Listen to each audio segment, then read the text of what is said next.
So, intermittent starting problem. It would fire, fuel pressure came straight up, and then it cut the moment that it tried to run on its own steam.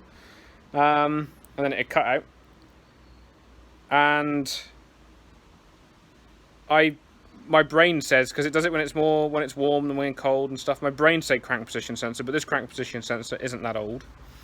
However, this is the old van. I pulled this one out, and you can see the end there. You're not going to be able to tell very well probably on the camera. This is the one I just pulled out of that one.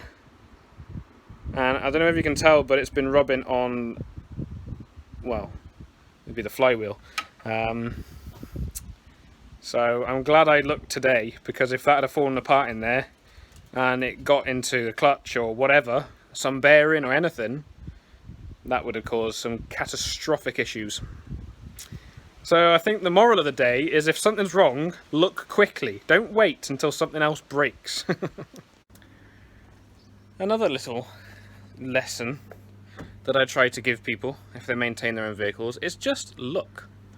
Literally, just look. I've got a 600-mile day tomorrow, so I thought I'll have a look at what's going on, make sure everything's okay, check oil and all the rest of it, and that's your usual routine, checking oils and things.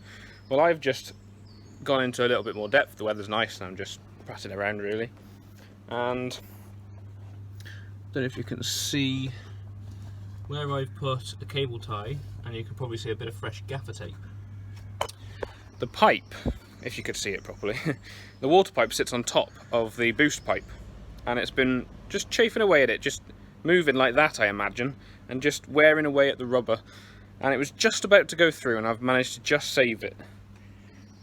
And it's that thin, I wouldn't be surprised if it would have gone tomorrow, like on a long distance. Little things like that can save you so much hassle, and all it is looking and then preventing, and prevention is better than cure most of the time. So yeah, another little thing that I just look at and think, well, easy. I don't think I've shown anyone my fantastic intake design.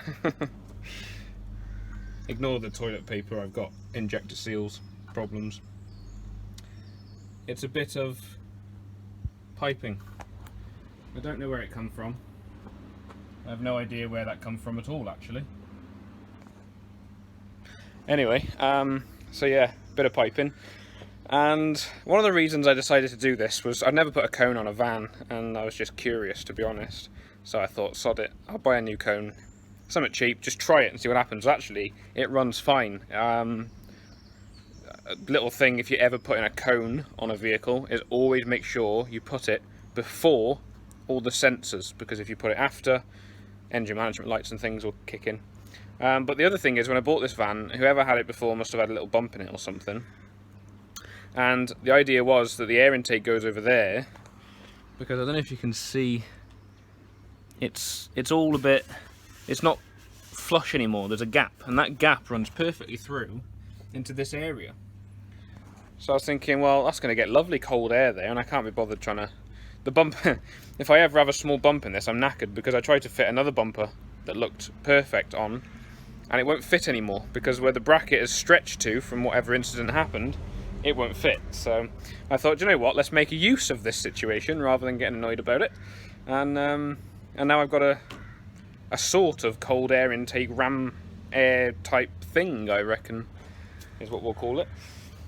But yeah, just a little lesson. I just thought I'd chuck it in one of my videos, and all I did was have a look. I just lifted the pipe and went, oh dear.